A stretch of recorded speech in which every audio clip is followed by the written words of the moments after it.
Hello' everyone, মোৰ অন্য mini ব্লগলৈ আপোনালোক সকলোকে স্বাগতম জনাইছোঁ। আশা কৰোঁ আপোনালোক সকলোৰে ভালেই। মোৰো বৰ্তমান আপোনালোকৰ আশীৰ্বাদত ভালেই। আজি পিছে ওলালোঁ আমি ৰাতিপুৱাই শিৱদৌললৈ বুলি। বতৰটো বহুত বেয়া, ৰাতিপুৱাৰ পৰা বৰষুণ নেৰা-নেপেৰা। যিহেতু শাওণ মাহৰ শেষৰটো সোমবাৰ, সেইটো কাৰণে এগছি চাকি দিওঁ বুলি ঘৰৰ সকলোৱে ৰাতিপুৱাই ওলাই গ'লোঁ। লগত আমাৰ এনায়ো গৈছিল। তাতে আমি ধুনীয়াকৈ পূজা-চূজা কৰিলোঁ সকলোৱে। পূজা কৰি মেলি তাৰ পৰা ওলাই আহি আমি শিৱসাগৰতে থকা ৰংগনাথ মন্দিৰলৈ গ'লোঁ। তাতো আমি চাকি দিলোঁ, ধুনীয়াকৈ সকলোৱে পূজা কৰিলোঁ। তাৰপিছত এখনি শৰাইও আগবঢ়ালোঁ। তাত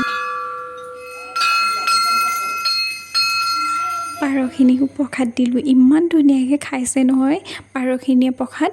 তাৰপিছত আমি কিবা এটা খাওঁ বুলি সোমালোঁ, যিহেতু ৰাতিপুৱাৰ পৰা একো এটা খোৱা নাছিলোঁ। তাত আমি কিবা এটা খাই ল'লোঁ। তাৰপিছত এনাইৰ ঘৰলৈ গ'লোঁ। এনাইৰ ঘৰত ভাত খাই আহিব ক'লে। এপিনে হাঁহ মাৰিলেই, আকৌ এপিনে মামাই মাংস বনালেই। নোখোৱাকৈনো আহিব পাৰিনে বাৰু। আজিলৈ আহিছোঁ, বাই। অন্য এটি ভিডিঅ'ত আকৌ লগ পাম। Thank U.